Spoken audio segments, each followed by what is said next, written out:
Hello, and welcome to The Sleep Retreat. This podcast will help you relax, unwind, and if you want to, fall asleep. If you're already familiar with the show, feel free to skip ahead to 4 minutes and 30 seconds. If you're new to using a podcast to relax or fall asleep, here is why they work. By simply listening to something other than your own racing thoughts, your mind is offered a well-deserved hiatus. It's a break from all the endless, everyday thinking and processing. And it's all delivered in the form of a moderately captivating narrative, something interesting enough to hold your mind's attention, but also gentle and bland enough to lull you to sleep. Here at the Sleep Retreat, we offer a unique and creative listener experience delivered to you in 2 seamless stages. The first stage is something we call the tuck-in. During this approximately 10-minute segment, I'll be engaging your dreamy imagination and setting you down into an immersive, serene, comfortable space, a place far, far away, perfect for dozing off. And along the way, I'll guide you with simple things you can do to further relax and prepare for pending sleep. After this stage, when we are all tucked in and comfy in this make-believe lullaby land, it's time for the next stage, the drift-off. The drift-off is when we transition together into that sleepy state of slumber. First, we are guided by the somewhat interesting, yet also delightfully monotonous narration of this week's episode, often delivered in the style of an old AM radio or other lo-fi experience. After approximately 45 minutes, the narration concludes, transitioning seamlessly into a 30-minute or longer segment featuring nothing but the continued ambient sounds from our peaceful lullaby land. These soothing background noises range from the rumble of a thunderstorm and the distant calls of seagulls to the steady hum of a car engine, all designed for continued peaceful sleep. Now, it's good to know that it's common with sleep podcasts that it might take 2 or 3 listens before your brain fully sort of trains itself to relax to this show. Once you do, though, just as children love hearing the same bedtime story over and over again, upon return here, you'll find yourself quickly feeling more relaxed and peaceful and diving towards sleep. In this first series, we will feature readings from the Warren Commission report on the assassination of President John F. Kennedy. Now, this might sound like an unusual choice for a bedtime story, but believe me, it works. It's a blend of intrigue and at times wonderfully dull narrative, ideal for lulling you to sleep. I should say perhaps that the first few episodes might lean a little more towards the interesting side of the equation, but as the series progresses, they get increasingly monotonous and bland, perfect for sleeping. And you can always jump ahead in the series if you would like. Other stories are coming in the future, and there are several different sleeping environments you can choose from for each episode. Try them out until you find the perfect one for you, or maybe you mix it up from day to day, depending on your mood. If you have any questions or suggestions, send an email to info@porchlightpodcast.network. Now, let's get all settled in at the Sleep Retreat.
Tonight, you'll be dozing off from the backseat of your parents' car, softly cradled by the gentle hum of the engine as it travels homeward late at night along a country highway.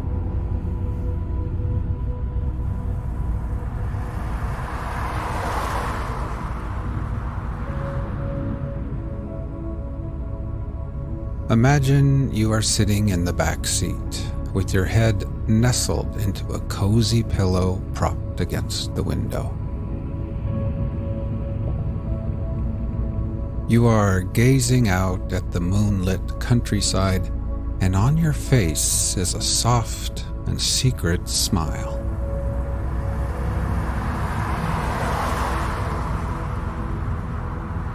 It's late Friday night, after playing in the pep band at your brother's basketball game far from home.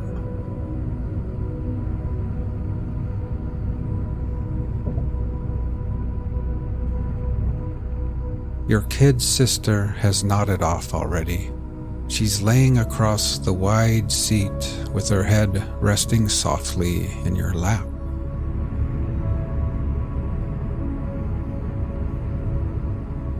You are tired too after a long week of high school and homework, but you're also full of wonder, and that smile on your face is perfectly concealed in the shadows, only illuminated sporadically by the flickering flashes of light cast from the headlights of oncoming cars.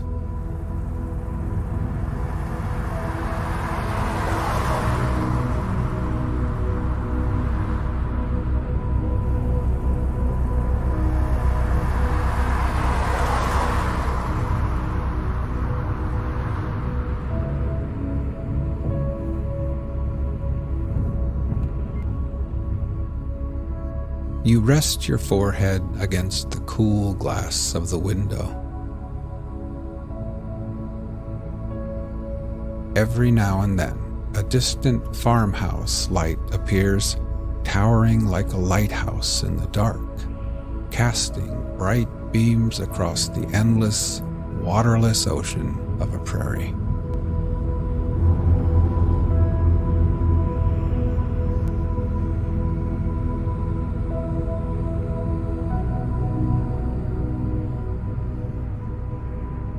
Now, slowly we'll begin to relax. First, with eyes closed, just become aware of your breathing, feeling your chest gently rise and fall again.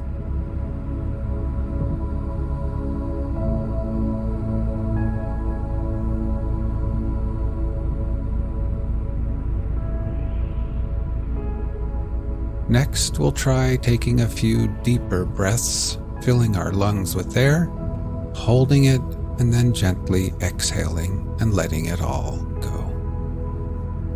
Ready? Inhale deeply, hold for 3, 2, 1, and then exhale.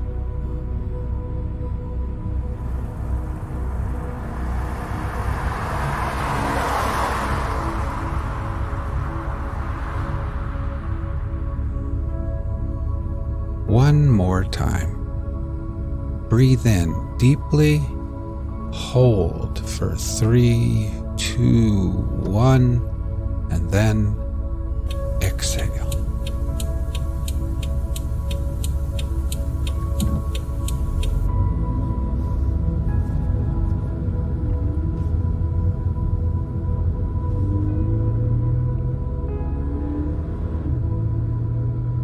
And try thinking to yourself, as I sit here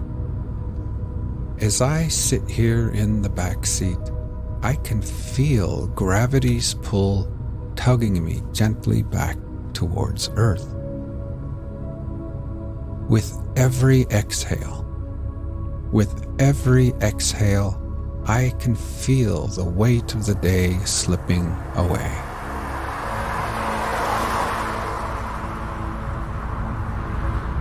I can feel my feet, my ankles, calves, knees, and my legs, each part of me relaxing deeper and becoming heavier and more relaxed.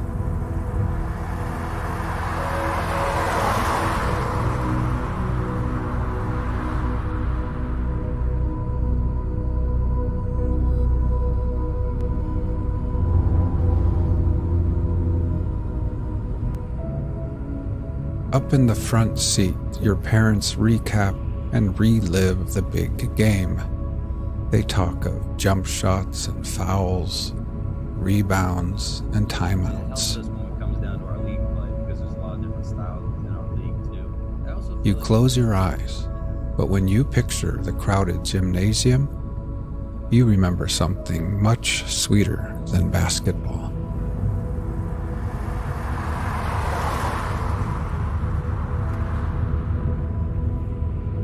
Your mind drifts back, but now the memory of the night is soothing and hypnotic, somehow quieter, as if it all played out in slow motion.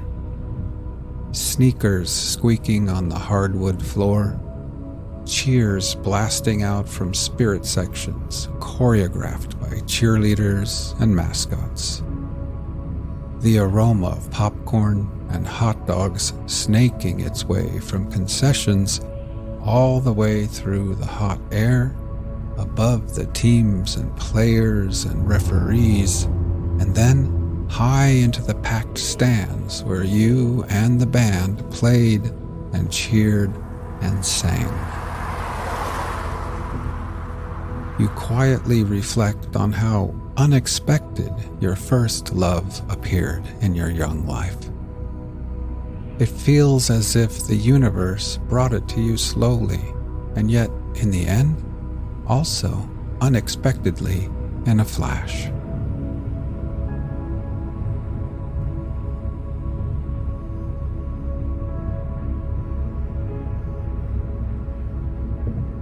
Now let's try taking a few more deep breaths.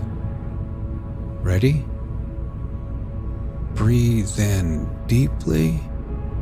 Hold for 3, 2, 1, and then exhale.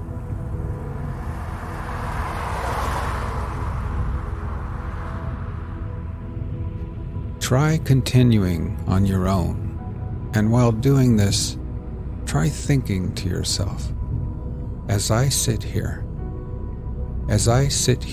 my whole body feels heavy and relaxed. With every exhale, I can feel gravity pulling me back towards Earth gently. I can feel my head, my shoulders, my neck becoming relaxed and at ease. And my legs are heavy and at peace with gravity's pull. Now my whole body, my legs and feet, my arms and hands, my torso, my head and neck and shoulders, my whole body is completely at peace, relaxed, and at ease.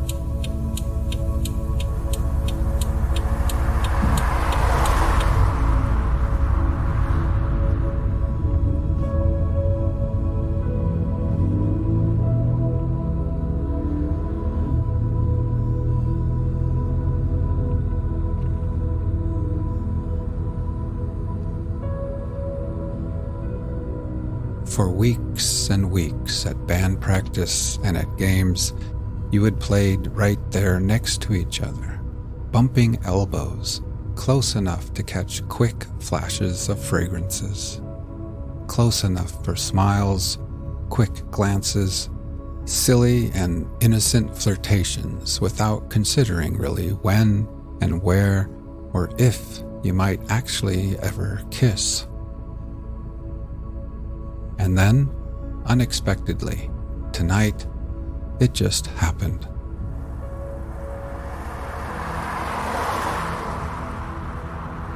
while the whole gymnasium was on its feet, the whole world preoccupied with some monumental moment of a basketball game. It just happened right there in the minuscule universe between the two of you.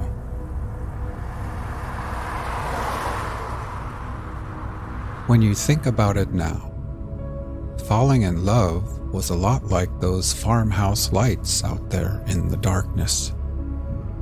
Everything approached so slowly at first, off in the distance, hardly moving at all.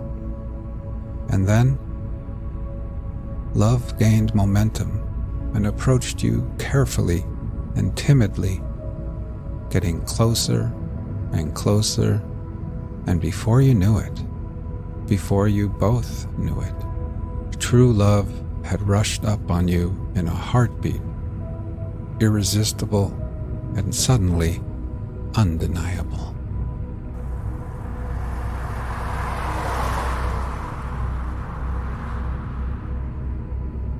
You smile now, thinking how you had always imagined your first kiss would happen somewhere private and hidden, and yet, in the end, yours was out in the open and in front of hundreds of people who never even saw it.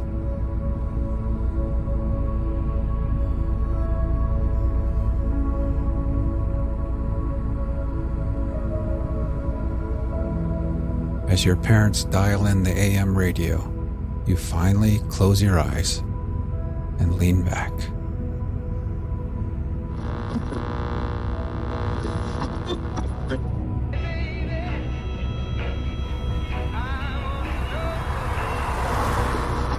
Date November 22nd, 1963. President John F. Kennedy, Mrs. Kennedy, and their party arrived at Love Field, Dallas, Texas. After leaving the White House on Thursday morning, the president had flown initially to San Antonio, where Vice President Lyndon B. Johnson joined the party, and the president dedicated new research facilities at the U.S. Air Force School of Aerospace Medicine. Following a testimonial dinner in Houston for U.S. Representative Albert Thomas, the president flew to Fort Worth, where he spent the night and spoke at a large breakfast gathering on Friday. Planned for later that day were a motorcade through downtown Dallas, a luncheon speech at the Trade Mart, and a flight to Austin, where the president would attend a reception and speak at a Democratic fundraising dinner. From Austin, he would proceed to the Texas ranch of the vice president. Evident on this trip were the varied roles which an American president performs: head of state, chief executive, party leader, and in this instance, prospective candidate for re-election.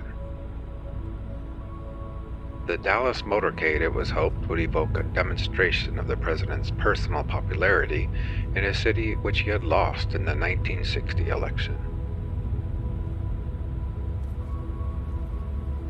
Once it had been decided that the trip to Texas would span 2 days, those responsible for planning, primarily Governor Connolly and Kenneth O'Donnell, a special assistant to the president, agreed that a motorcade through Dallas would be desirable. The Secret Service was told on November 8th that 45 minutes had been allotted to a motorcade procession from Love Field to the site of the luncheon planned by Dallas business and civic leaders in honor of the president. After considering the facilities and security problems of several buildings, the Trade Mart was chosen as the luncheon site. Given this selection, in accordance with the customary practice of affording the greatest number of people an opportunity to see the president, the motorcade route selected was a natural one. The route was approved by the local host community and White House representatives on November 18th and publicized in the local papers starting on November 19th. This advanced publicity made it clear that the motorcade would leave Main Street and pass the intersection of Elm and Houston Streets as it proceeded to the Trade Mart by way of the Stemmons Freeway.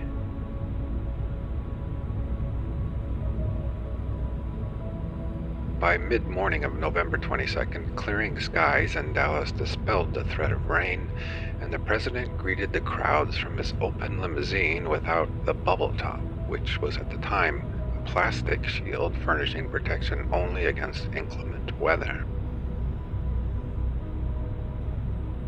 To the left of the president in the rear seat was Mrs. Kennedy.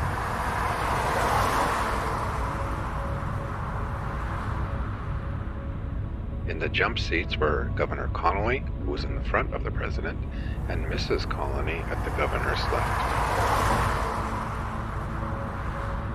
Agent William R. Greer of the Secret Service was driving, and Agent Roy H. Kellerman was sitting to his right.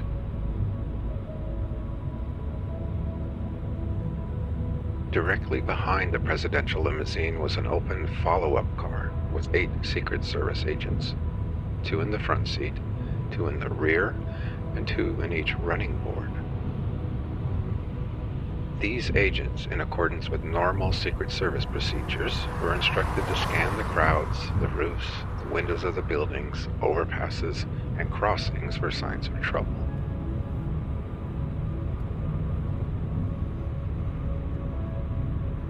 Behind the follow-up car was the vice presidential car, carrying the vice president and Mrs. Johnson and Senator Ralph W. Yarborough.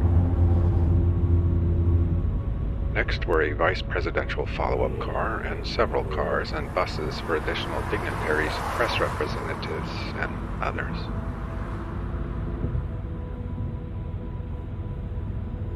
The motorcade left Love Field shortly after 11:50 a.m. and proceeded through residential neighborhoods, stopping twice at the president's request to greet well-wishers among the friendly crowds.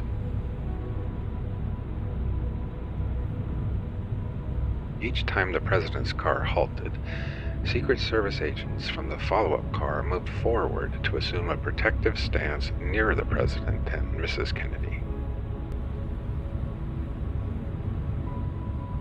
As the motorcade reached Main Street, a principal east-west artery in downtown Dallas, the welcome became tumultuous.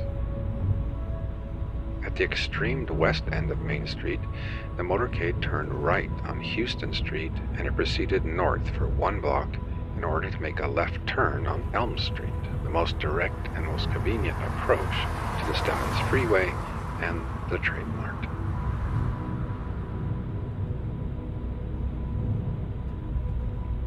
As the president's car approached the intersection of Houston and Elm Streets, there loomed directly ahead on the intersection's northwest corner a 7-story orange brick warehouse and office building, the Texas School Book Depository.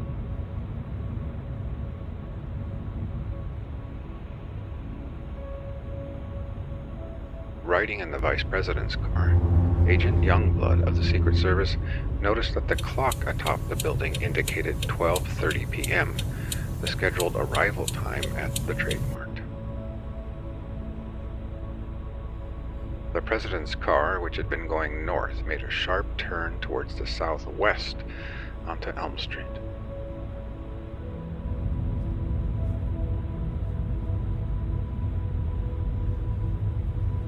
At a speed of about 11 miles per hour, it started down the gradual descent toward a railroad overpass under which the motorcade would proceed before reaching the Stemmons Freeway. The front of the Texas School Book Depository was now on the president's right, and he waved to the crowd assembled there as he passed the building.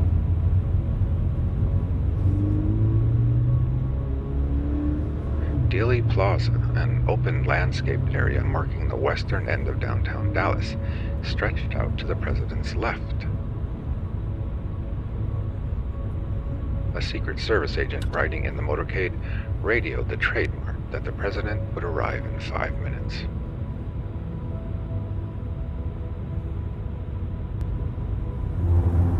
Seconds later, shots resounded in rapid succession. The president's hand moved to his neck. He appeared to stiffen momentarily and lurch slightly forward in his seat. A bullet had entered the base of the back of his neck, slightly to the right of the spine. It traveled downward and exited from the front of the neck, causing a nick in the left lower portion of the knot in the president's necktie.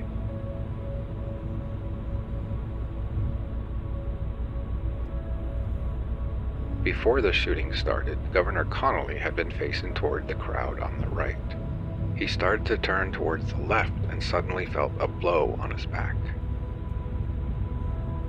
The governor had been hit by a bullet which entered at the extreme right side of his back at a point below his right armpit. The bullet traveled through his chest in a downward and forward direction, exited below his right nipple, passed through his right wrist, which had been in his lap, and then caused a wound on his left thigh. The force of the bullet's impact appeared to spin the governor to his right, and Mrs. Connolly pulled him down into her lap.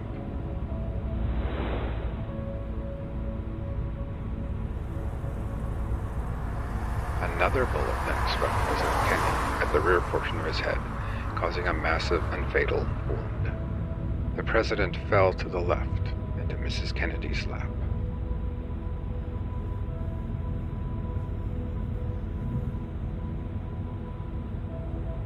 Secret Service agent Clinton J. Hill, riding on the left running board of the follow-up car, heard a noise which sounded like a firecracker and saw the president suddenly lean forward and to the left.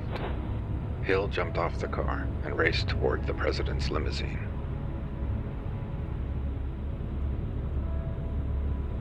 In the front seat of the vice presidential car, Agent Youngblood heard an explosion and noticed unusual movements in the crowd.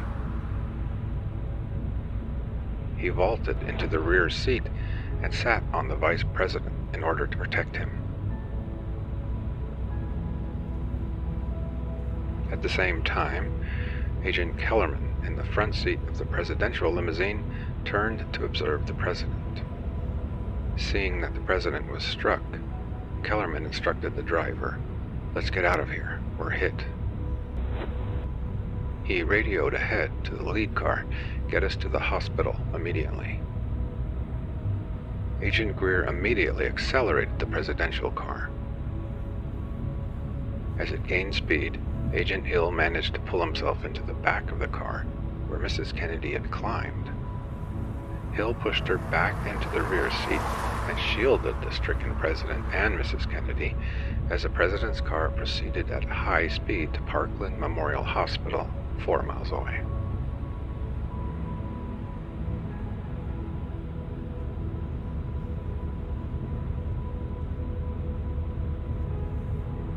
At Parkland, the president was immediately treated by a team of physicians who had been alerted for the president's arrival by the Dallas Police Department as the result of a radio message from the motorcade after the shooting.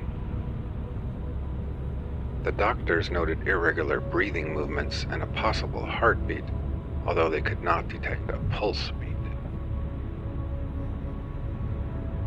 They observed the extensive wound in the president's head and a small wound approximately 1/4 inch diameter in the lower third of his neck.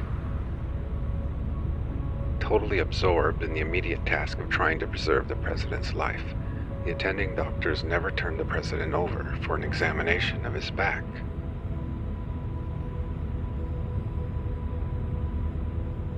At 1 p.m., after all heart activity ceased and the last rites were administered by a priest, President Kennedy was pronounced dead.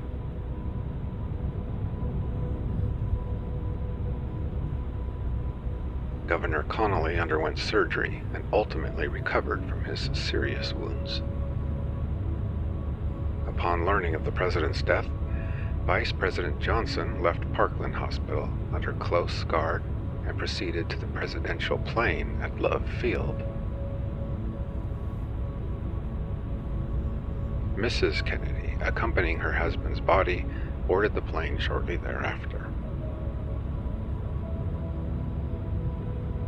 At 2:38 p.m., in the central compartment of the plane, Lyndon B. Johnson was sworn in as the 36th President of the United States by Federal District Court Judge Sarah T. Hughes. The plane left immediately for Washington, D.C., arriving at Andrews Air Force Base at 5:58 p.m. The president's body was taken to the National Naval Medical Center, where it was given a complete pathological examination. The autopsy report stated the cause of death as a gunshot wound head, and the bullets which struck the president were described as having been fired from a point behind and somewhat above the level of the deceased.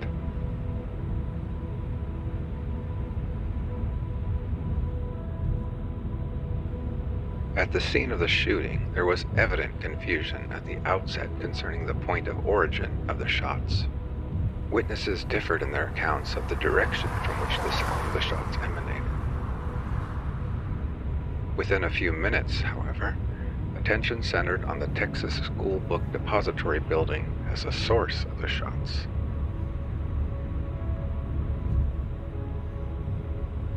The building was occupied by a private corporation, the Texas School Book Depository Company, which distributed school textbooks of several publishers and leased space to representatives of the publishers.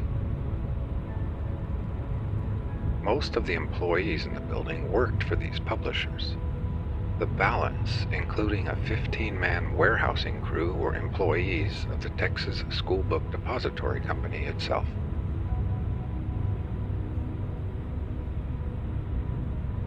Several eyewitnesses in front of the building reported that they saw a rifle being fired from the southeast corner window on the 6th floor of the Texas School Book Depository. One eyewitness, Howard L. Brennan, had been watching the parade from a point on Elm Street directly opposite and facing the building. He promptly told a policeman that he had seen a slender man, about 5 feet 10 inches, in his early 30s, take a deliberate aim from the 6th floor corner window and fire a rifle in the direction of the president's car. Brennan thought he might be able to identify the man since he had noticed him in the window a few minutes before the motorcade made the turn onto Elm Street.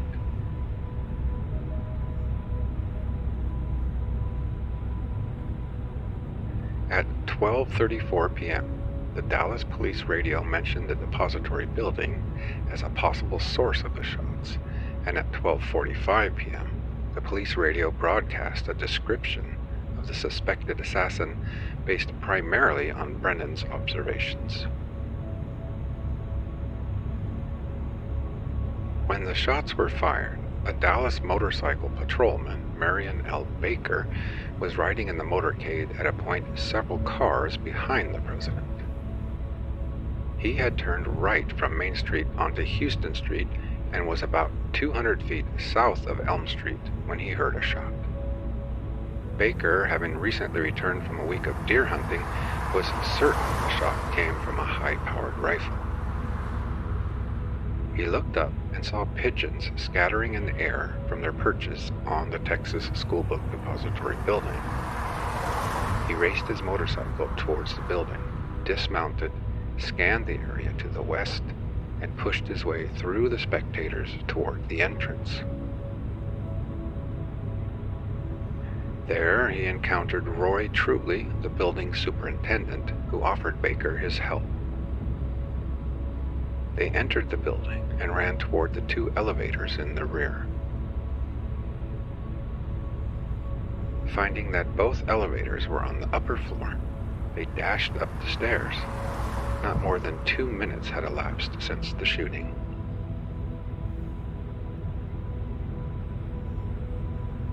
When they reached the 2nd floor landing on their way up to the top of the building, Patrolman Baker thought he caught a glimpse of someone through a small glass window in the door separating the hall area near the stairs from the small vestibule leading into the lunchroom. Gun in hand, he rushed to the door and saw a man about 20 feet away walking towards the other end of the lunchroom. The man was empty-handed. At Baker's command, the man turned and approached him. Truly, who had started up the stairs to the 3rd floor ahead of Baker, returned to see what had delayed the patrolman. Baker asked Truly whether he knew the man in the lunchroom. Truly replied that the man worked in the building, whereupon Baker turned from the man and proceeded with Truly up the stairs. The man they encountered had started working in the Texas School Book Depository building on October 16, 1963. His fellow workers described him as very quiet, a loner. His name was Lee Harvey Oswald. Within about 1 minute after his encounter with Baker and Truly, Oswald was seen passing through the 2nd floor offices. In his hand was a full Coke bottle, which he had purchased from a vending machine in the lunchroom. He was walking towards the front of the building, where a passenger elevator and a short flight of stairs provided access to the main entrance of the building on the 1st floor.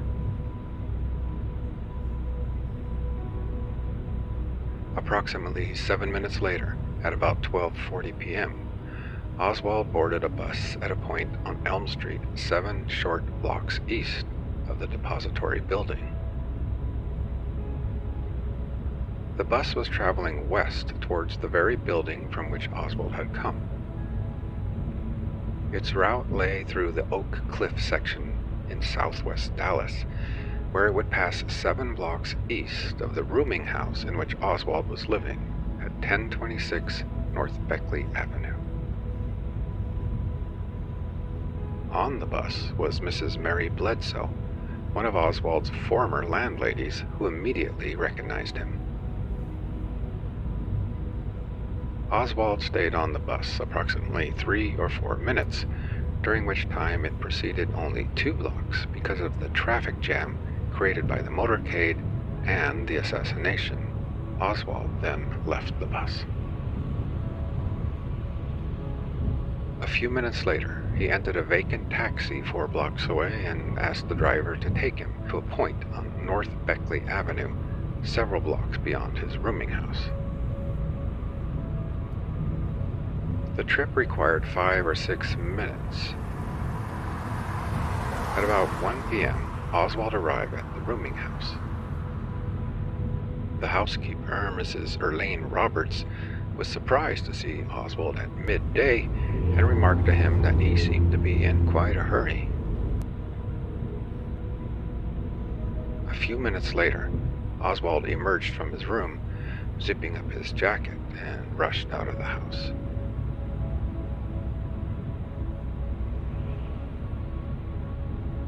Approximately 14 minutes later, and just 45 minutes after the assassination, another violent shooting occurred in Dallas. The victim was Patrolman J.D. Tippit of the Dallas Police, an officer with a good record during his more than 11 years with the police force.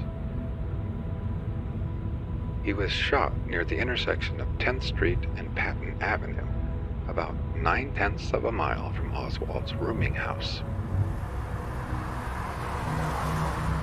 At the time of the assassination, Tippit was alone in his patrol car, the routine practice for most police patrol cars at this time of the day. He had been ordered by radio at 12:45 p.m. to proceed to the central Oak Cliff area as part of a concentration of patrol car activity around the center of the city following the assassination. At 12:54, Tippit radioed that he had moved as directed and would be available for any emergency. By this time, the police radio had broadcast several messages alerting the police to the suspect described by Brennan at the scene of the assassination. A slender white male, about 30 years old, 5 feet 10 inches, and weighing about 165 pounds. At approximately 1:15 p.m., Tippit was driving slowly in an easterly direction on East 10th Street in Oak Cliff. About 100 feet past the intersection of 10th Street and Patton Avenue, Tippit pulled up alongside a man walking in the same direction. The man met the general description of the suspect wanted in connection with the assassination. He walked over to Tippit's car, rested his arms on the door on the right-hand side of the car, and apparently exchanged words with Tippit through the window. Tippit opened the door on the left side and started to walk around the front of his car. As he reached the front wheel on the driver's side, the man on the sidewalk drew a revolver and fired several shots in rapid succession, hitting Tippit 4 times and killing him instantly.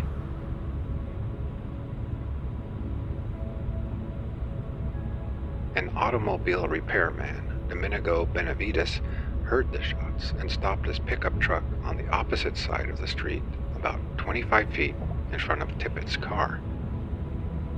He observed the gunman start back towards Patton Avenue, removing the empty cartridge cases from the gun as he went. Benavides rushed to Tippit's side. The patrolman, apparently dead, was lying on his revolver, which was out of its holster. Benavides promptly reported the shooting to the police headquarters over the radio in Tippit's car. The message was received shortly after 1:16 p.m. As the gunman left the scene, he walked hurriedly back towards Patton Avenue and turned left, heading south. Standing on the northwest corner of 10th Street and Patton Avenue was Helen Markham, who had been walking south on Patton Avenue and had seen both the killer and Tippit cross the intersection in front of her as she waited on the curb for traffic to pass. She witnessed the shooting and then saw the man with a gun in his hand walk back towards the corner and cut across the lawn of the corner house as he started south on Patton Avenue. In the corner house itself, Mrs. Barbara Jeanette Davis and her sister-in-law, Mrs. Virginia Davis, heard the shots and rushed to the door in time to see the man walk rapidly across the lawn, shaking a revolver as if he were emptying it of cartridge cases. Later that day, each woman found a cartridge case near the house. As the gunman turned the corner, he passed alongside a taxi cab which was parked on Patton Avenue a few feet from 10th Street. The driver, William W. Scoggins, had seen the slaying and was now crouched behind his cab on the street side. As the gunman cut through the shrubbery on the lawn, Scoggins looked up and saw the man approximately 12 feet away. In his hand was a pistol, and he muttered words which sounded to Scoggins like, "Poor dumb cop," or "Poor damn cop." After passing Scoggins, the gunman crossed to the west side of Patton Avenue and ran south towards Jefferson Boulevard, a main Oak Cliff thoroughfare. On the east side of Patton, between 10th Street and Jefferson Boulevard, Ted Calloway, a used car salesman, heard the shots and ran to the sidewalk. As the man with the gun rushed past, Calloway shouted, "What's going on?" The man merely shrugged, ran onto Jefferson Boulevard, and turned right. On the next corner was a gas station with a parking lot in the rear.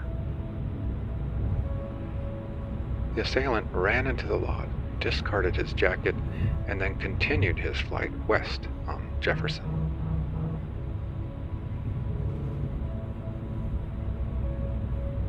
In a shoe store a few blocks farther west on Jefferson, the manager, Johnny Calvin Brewer, heard the siren of a police car moments after the radio in his store announced the shooting of the police officer in Oak Cliff. Brewer saw a man step quickly into the entranceway of the store and stand there with his back towards the street. When the police car made a U-turn and headed back in the direction of the Tippett shooting, the man left and Brewer followed him. He saw the man enter the Texas Theater, a motion picture house about 60 feet away, without buying a ticket. Brewer pointed this out to the cashier, Mrs. Julia Postal, who called the police. The time was shortly after 1:40 p.m. At 1:45 p.m., in response to Mrs. Postal's call, the police radio sounded the alarm. Have information, a suspect just went into the Texas Theater on West Jefferson. Within minutes, the theater was surrounded. The house lights were then turned up. Patrolman M.N. McDonald and several other policemen approached the man who had been pointed out to them by Brewer.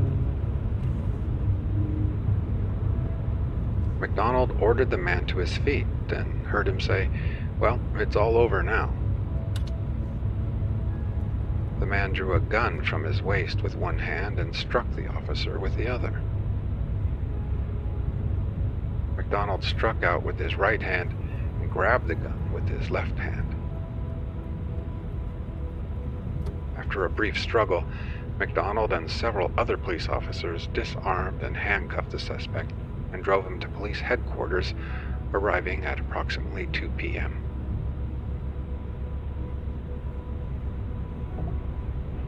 Following the assassination, police cars had rushed to the Texas School Book Depository in response to the many radio messages reporting that the shots had been fired from the depository building.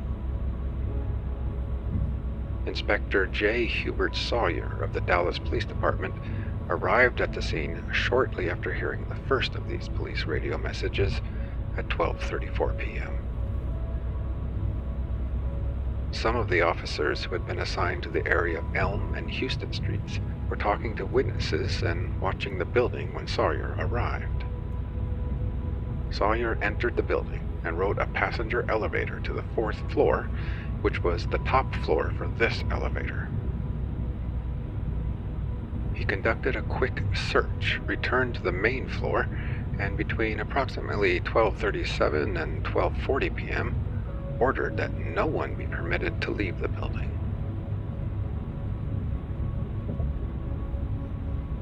Shortly before 1 p.m., Captain J. Will Fritz, Chief of the Homicide and Robbery Bureau of the Dallas Police Department, arrived to take charge of the investigation. Searching the 6th floor, Deputy Sheriff Luke Mooney noticed a pile of cartons on the southeast corner. He squeezed through the boxes and realized immediately that he had discovered the point from which the shots had been fired. On the floor were 3 empty cartridge cases. A carton had apparently been placed on the floor at the side of the window, so that a person sitting on the carton could look down Elm Street. Between this carton and the half-open window were 3 additional cartons, arranged at such an angle that a rifle resting on the top carton would be aimed directly at the motorcade as it moved away from the building. The high stack of boxes, which first attracted Mooney's attention, effectively screened a person at the window from the view of anyone else on the floor.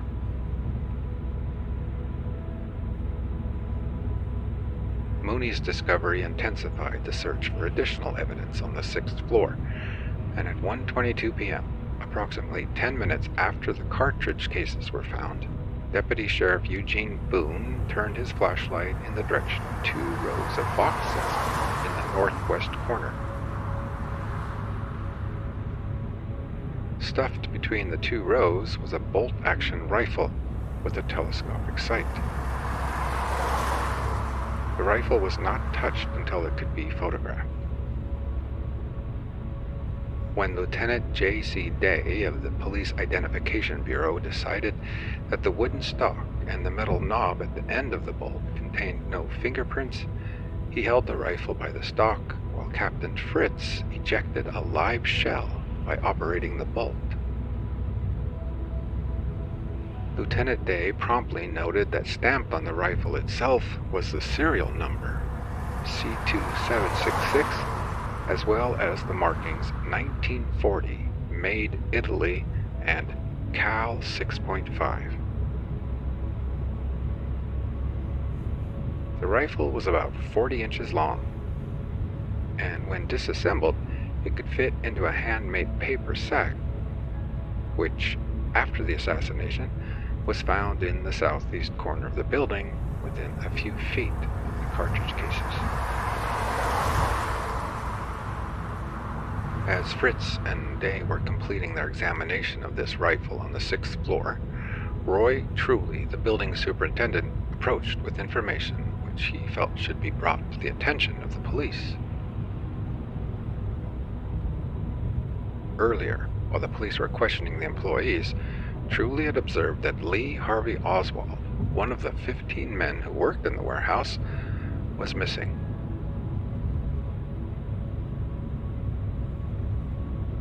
After Truly provided Oswald's name, address, and general description, Fritz left for police headquarters. He arrived at headquarters shortly after 2 p.m.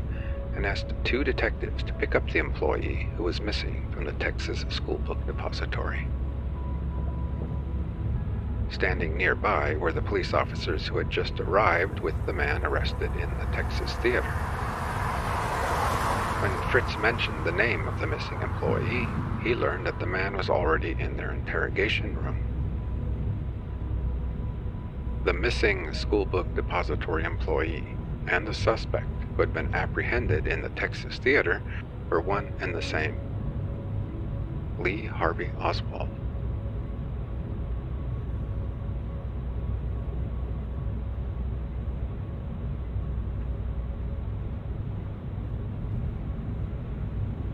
The suspect Fritz was about to question in connection with the assassination of the president and the murder of a policeman was born in New Orleans on October 18, 1939, 2 months after the death of his father. His mother, Marguerite Claverie Oswald, had 2 older children. One, John Pick, was a half-brother to Lee from an earlier marriage which had ended in divorce. The other was Robert Oswald, a full brother to Lee and 5 years older.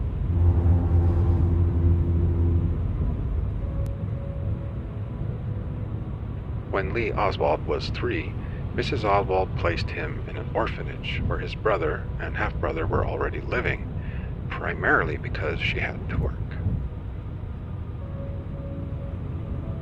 In January 1944, when Lee was 4, he was taken out of the orphanage, and shortly thereafter, his mother moved with him to Dallas, Texas, where the older boys joined them at the end of the school year. In May of 1945, Marguerite Oswald married her 3rd husband, Edwin A. Elkdahl. While the 2 older boys attended a military boarding school, Lee lived at home and developed a warm attachment to Elkdahl, occasionally accompanying his mother and his stepfather on business trips around the country.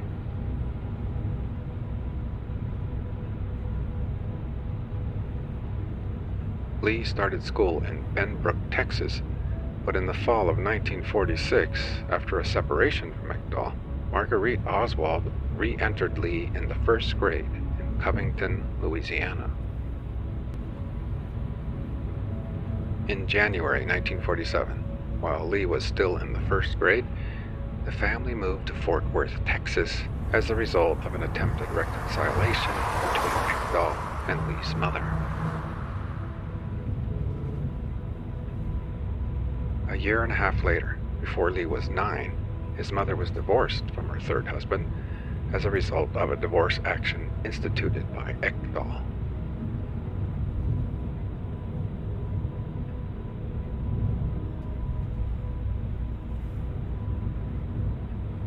Lee's school record during the next 5.5 years in Fort Worth, Texas, was average, although generally it grew poorer each year.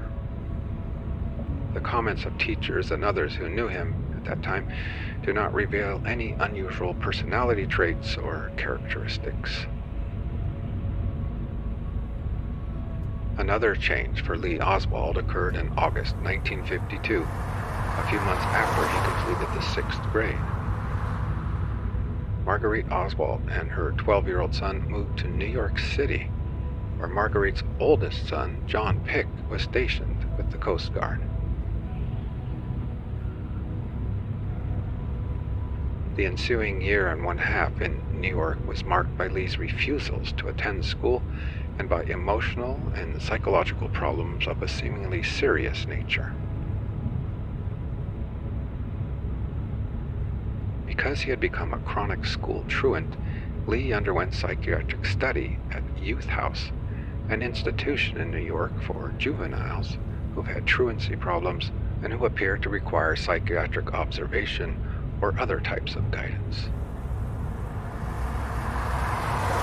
The social worker assigned to this case described him as seriously detached and withdrawn, and noted a rather pleasant, appealing quality about this emotionally starved, affectionless youngster. Lee expressed a feeling to the social worker that his mother did not care for him and regarded him as a burden. He experienced fantasies about being all-powerful and hurting people, but during his stay at Youth House, he was apparently not a behavior problem. He appeared withdrawn and evasive, a boy who preferred to spend his time alone, reading and watching television. His tests indicated that he was above average in intelligence for his age group.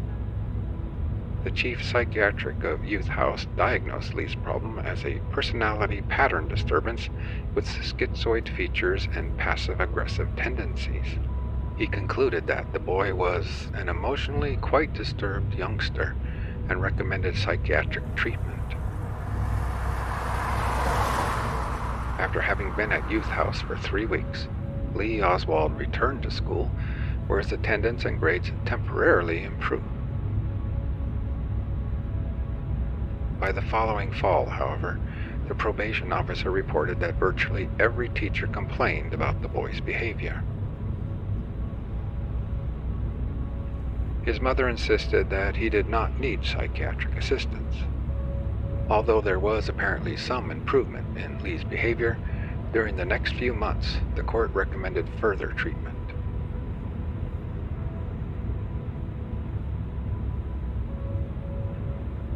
In January 1954, while Lee's case was still pending, Marguerite and Lee left for New Orleans, the city of Lee's birth.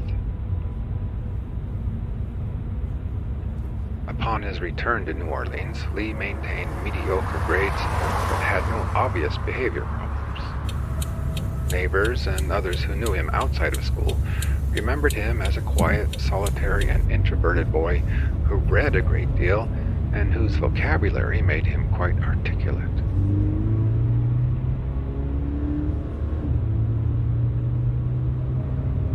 About 1 month after he started the 10th grade and 11 days before his 16th birthday in October 1955, he brought to school a note purportedly written by his mother stating that the family was moving to California. The note was written by Lee. A few days later, he dropped out of school and almost immediately tried to join the Marine Corps. Because he was only 16, he was rejected.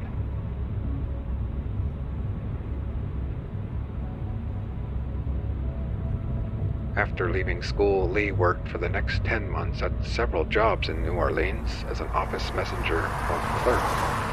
It was during this period that he started to read communist literature.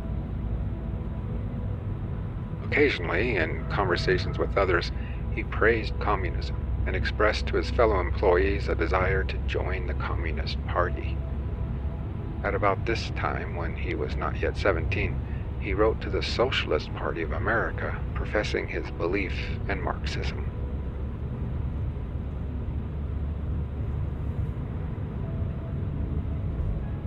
Another move followed in July 1956 when Lee and his mother returned to Fort Worth. He re-entered high school but again dropped out after only a few weeks and enlisted in the Marine Corps on October 24, 1956, 6 days after his 17th birthday.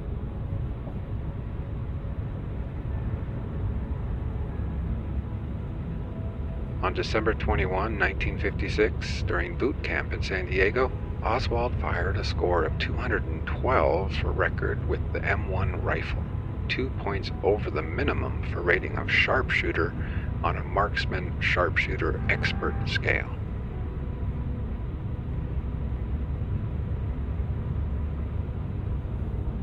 After his basic training, Oswald received training in aviation fundamentals and then in radar scanning. Most people who knew Oswald in the Marines described him as a loner who resented the exercise of authority by others. He spent much of his free time reading.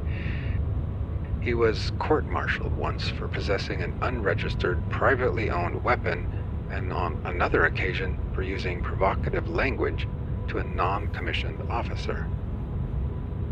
He was, however, generally able to comply with Marine discipline.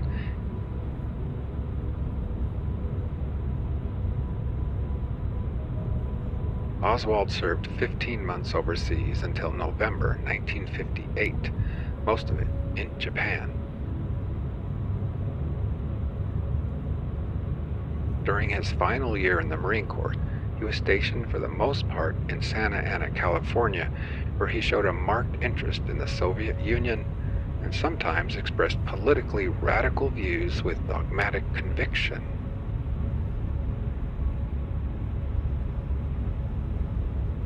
Oswald again fired the M1 rifle for record on May 6, 1959, and this time he shot a score of 191, only 1 point over the minimum requirement to be a marksman.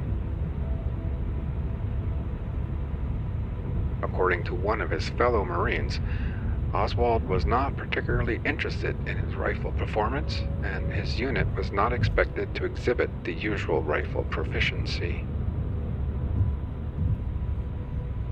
During this period, he expressed strong admiration for Fidel Castro and an interest in joining the Cuban army.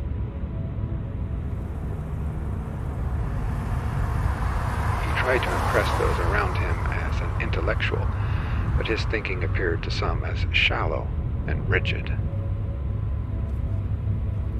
Oswald's Marine service terminated on September 11, 1959, when, at his own request, he was released from active service a few months ahead of his scheduled release.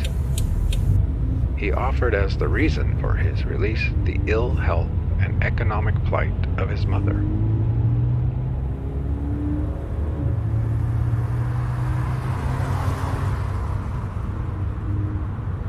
He returned to Fort Worth, remained with his mother only 3 days, and left for New Orleans, telling his mother he planned to get work there in the shipping or import-export business.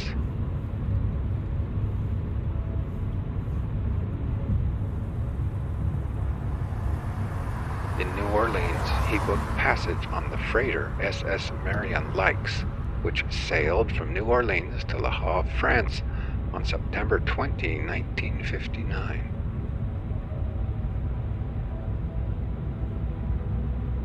Lee Harvey Oswald had presumably planned this step in his life for quite some time. In March of 1959, he had applied to the Albert Schweitzer College in Switzerland for admission to the spring 1960 term. His letter of application contained many blatant falsehoods concerning his qualifications and background. A few weeks before his discharge, he had applied for and obtained a passport listing the Soviet Union as one of the countries which he planned to visit.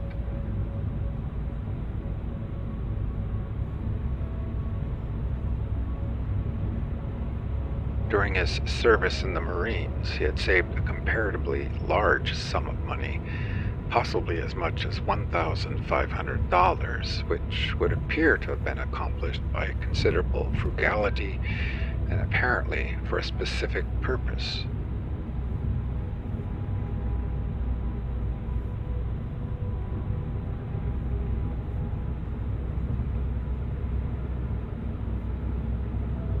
The purpose of the accumulated funds soon became known.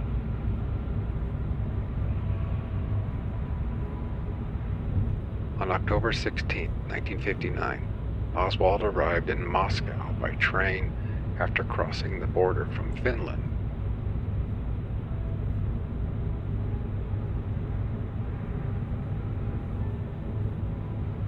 He immediately applied for Soviet citizenship